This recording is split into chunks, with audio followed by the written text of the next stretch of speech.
Washington ডিসিতে white হাউসের কাছে দুই ন্যাশনাল গার্ডকে লক্ষ্য করে গুলির ঘটনায় একজন নিহত হয়েছেন, আরেকজনের অবস্থাও আশঙ্কাজনক। হামলাকারী আফগানিস্তান থেকে আসা এক ব্যক্তি। ঘটনাকে শয়তানের কাজ বলে মন্তব্য করেছেন ট্রাম্প। ওয়াশিংটন ডিসির ব্যস্ত ফারাগুট স্কয়ার হোয়াইট হাউস থেকে মাত্র কয়েক মিনিটের দূরত্ব।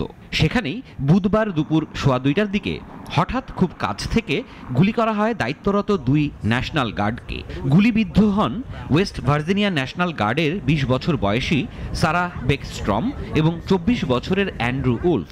হাসপাতালে নেওয়ার পর মারা যান সারাহ। আরেকজনের অবস্থা এখনো আশঙ্কাজনক। পুলিশ জানিয়েছে একজনই হামলাকারী।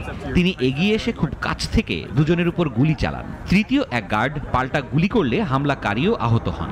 তিনি এখন হাসপাতালেই পুলিশের হেফাজতে। গ্রেপ্তার হওয়া ব্যক্তির নাম রহমানুল্লাহ লাকানওয়াল, বয়স 29। তিনি 2021 সালে তালেবান ক্ষমতায় ফেরার পর অপারেশন অ্যালাইজ ওয়েলকামের আওতায় আফগানিস্তান থেকে যুক্তরাষ্ট্রে আসেন।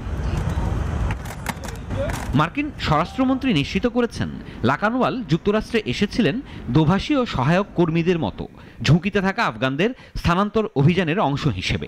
একসময় যুক্তরাষ্ট্রের কেন্দ্রীয় গোয়েন্দা সংস্থা CIA এর সহযোগী হিসেবে কাজ করতেন বলে জানিয়েছেন মার্কিন কর্মকর্তারা। এক ভিডিও বার্তায় ট্রাম্প বলেন, এটি জঘন্য হামলা, শয়তানের কাজ, বিদ্বেষ ও সন্ত্রাসের প্রকাশ। তিনি আবারও জানান, রাজধানীর নিরাপত্তায় 2000-এর বেশি ন্যাশনাল গার্ড মোতায়েন আছে। ঘটনার প্রতিক্রিয়ায় ট্রাম্প প্রশাসন আদালতে তড়িঘড়ি করে আবেদন করেছে ন্যাশনাল গার্ড মোতায়েনের উপর জারি হওয়া স্থগিতাদেশ তুলে নিতে। প্রতিরক্ষামন্ত্রী জানিয়েছেন, ওয়াশিংটনে নিরাপত্তা বাড়াতে আরও 500 ন্যাশনাল গার্ড পাঠানো হবে। এই ঘটনা ঘিরে শুরু হয়েছে অভিবাসন নীতি পুনর্মূল্যায়ন।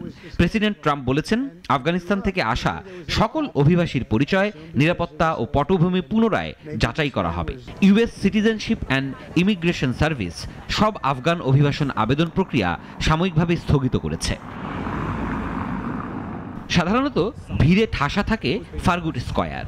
অতিরিক্ত নিরাপত্তা ব্যবস্থা নেওয়া হয়েছে পুরো এলাকা জুড়ে।